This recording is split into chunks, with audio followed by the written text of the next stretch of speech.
کہانی پسند آنے پر ویڈیو کو لائک اور شیئر ضرور کیجیے، اور پھر خود پر اختیار نہیں رہتا۔ چاند دھیرے دھیرے سرک رہا تھا، اس قدر تنہا اور اجڑا اجڑا لگ رہا تھا کہ لگتا تھا کہ اس کی دھڑکنیں بھی کوئی اپنے ساتھ لے گیا ہے اور لوٹانا بھول گیا ہے۔ بے دل دھڑکتا ہوا چاند اور آئزہ ساتھ ساتھ ہی رو رہے تھے، اپنے آنسو اسے بھی حیران کر رہے تھے۔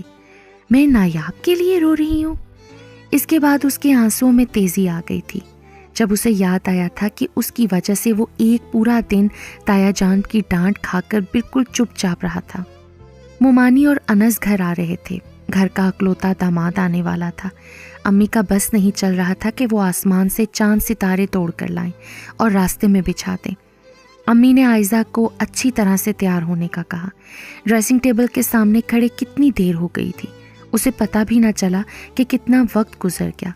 تب امی عجلت میں اس کے پاس آئیں اور اسے یوں کھڑے دیکھ کر حیران رہ گئیں۔ اتنا سناٹا کیوں ہے لڑکی؟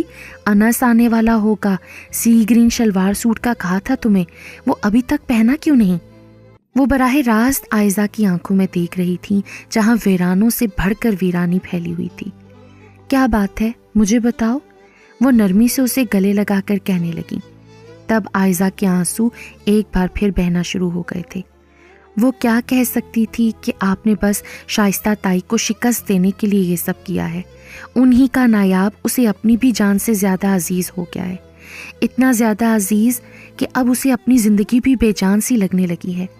ماں کی جیت اور اپنے اندر کی شکست کا سوچ کر ہی اس کا دل اور بےتاب ہو گیا تھا۔ اس نے کچھ نہیں کہا، بس بے آواز روتی رہی۔ جب ہم کچھ نہیں کر سکتے تو رونے لگتے ہیں۔ وہ بھی امی کو دیکھ کر بے بس ہو گئی تھی۔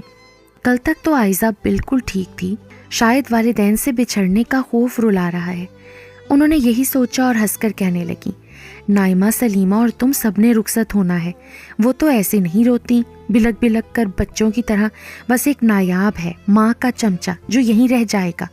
انہوں نے اسے ہنسانے کی کوشش کی تھی جو مزید رلانے کا باعث بنی۔ کسی اور کو لے آئے گا نایاب، وہ کسی اور کے ساتھ رہے گا اور میرا دل گہرے سمندر میں غرق ہو جائے گا۔ انس اس وقت بے حد سنجیدہ نظر آ رہا تھا۔ وہ پہلے بھی مسکرانے والی شخصیت نہیں تھا۔ آف وائٹ شلوار قمیض میں اچھا خاصا باروب لگ رہا تھا۔ اس کی آنکھوں کا رنگ بہت صاف تھا اور ان آنکھوں میں کوئی تحریر تھی جسے آئزہ کی برسنے کو تیار آنکھوں نے سمجھنے کی کوشش کی، ناکام کوشش۔ مومانی اور امی کی باتیں بے شمار تھیں، کپڑے، لتے، زیور، ان دونوں کے درمیان ایک اندیکھی سی دیوار کھڑی تھی جسے ڈھانے کی کوشش دونوں نے ہی نہیں کی۔ آئزہ اٹھ کر اپنے کمرے کی طرف جا رہی تھی جب ہی سامنے سے نایاب چلا رہا تھا۔ ڈھیلی چال اور اس کی شربتی گھنی پلکوں کے اندر آنسو چھپے ہوئے تھے۔ ان آنسوؤں کو آئزہ ہی پہچانتی تھی، لگتا تھا جیسے عمر بھر ایک دوسرے کے آنسوؤں کو سمجھتے آئے ہوں۔ ابھی پہچانا تھا اس نے، وہ کتنی محبت کرتا ہے آئزہ تم سے۔ اس کا دل بار بار رو رہا تھا، تڑپ رہا تھا، جی چاہتا تھا اس کے آنسو